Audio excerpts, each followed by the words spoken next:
Okay, guys, Olamide is here again. It's another beautiful day. Fortunately, you're not going to be seeing my face today because it was a serious matter today. We did we're introduced to positioning in CSS today. Basically, three types of positioning: relative positioning, absolute positioning, fixed positioning. And then we learned about the fab, which is the floating action button. And then we tried to create one or two things, 2 pages explaining what each of the each of the positioning can do. So this is the relative here. I'm going to show you in the browser and how it looks like. And then these 2 CSS documents are attached, are linked to two different HTML documents. So let's see how it looks like in the browser. This is positioning. This is the relative position.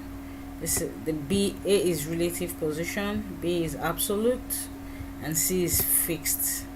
No matter what happens, no matter the changes that happens in this box, it doesn't affect C. C is constant because it is fixed. Now let's check how negative position works.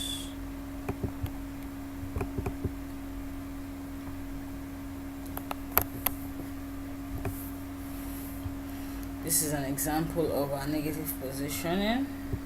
I keep saying positioning. Well, positioning, whichever, whatever. So here's a page we created explaining negative position. So for relative, it works the opposite way. So if I want this to move, if I want A to move more to the left, I have to call it to the right, as seen here.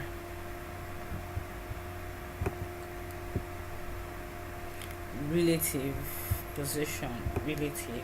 So when it's left, that means it's going to go right, and then when it's right, it's going to go left, basically.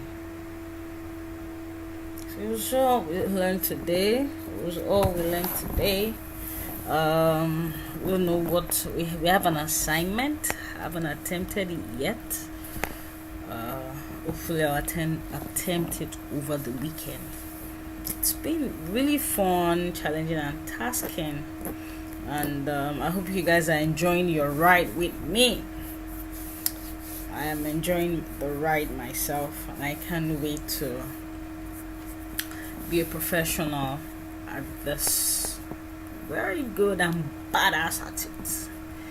So until next time, until tomorrow, you guys remain awesome, and don't stop liking, watching, subscribing, and inviting your friends